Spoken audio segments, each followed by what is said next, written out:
The Spanish group developed a geriatric assessment of in hematology patients, in other words, the GAH scale, and it's a frailty assessment that, with a cutoff of 42 points or less, is a tool to predict lower toxicity in patients with hematologic malignancies. In this sense, the Spanish myeloma group developed a clinical trial, the GEN 2017 FIT trial, validating this geriatric assessment, including transplant-ineligible patients ranging between 65 and 80 years with a GAH scale of 24 or less points. In this trial, the controller VMP alternating with RD was compared with DARA-KIRD or KIRD, the experimental arms. The clinical trial met its primary endpoint, and the experimental arms achieved significantly higher minimal residual disease negativity after inductions. However, DARA-KIRD showed significantly higher unacceptable toxicity, understood as treatment-related death or treatment-related discontinuation. And based on this background, we wonder if the GAH scale could predict this unacceptable toxicity. And for this, we performed a ROC analysis, and we established an optimal cutoff of 19 points of this scale. And for this analysis, we divide the cohort into two groups: ultra-fit patients with a GAH scale lower than 20, and fit patients with a GAH scale over 20. Overall, half of patients presented ultra-fit status, and no difference were observed between treatment arms and fitness status. It's important to mention that in the ultra-fit patients treated with DARA-KIRD presented significantly lower unacceptable toxicity, 7%. However, the fit patients treated with the same regimen presented an important toxicity of 17%.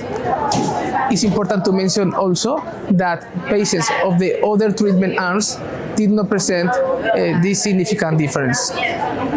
Regarding to the efficacy, ultra-fit patients treated with their DKRD presented significantly higher minimal residual disease after induction, 70%, significantly higher than fit patients with the same regimen, 50%.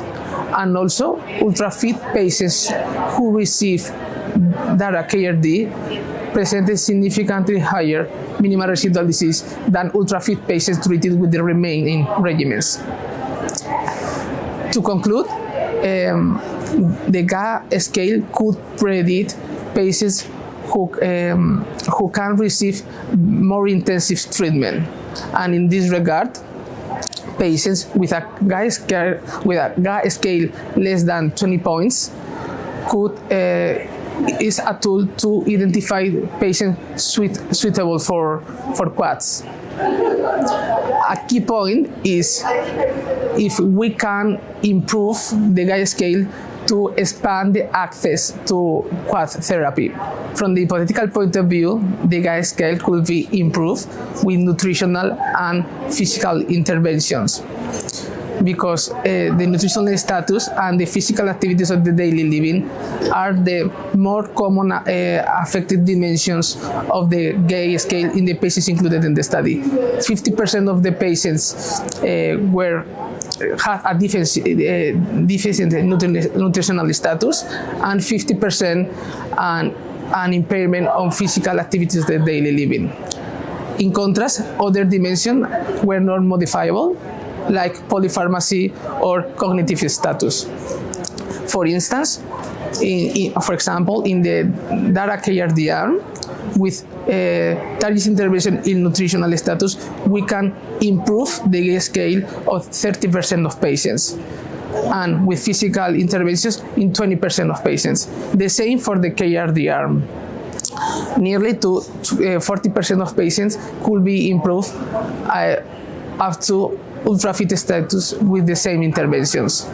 And to summarize, nearly to a half of patients included in the GEN 2017 FIT trial that presented a GAH score over 20 could be improved up to ultra-fit status and benefit from a more intensive treatment and tolerate a quadruplet regimen.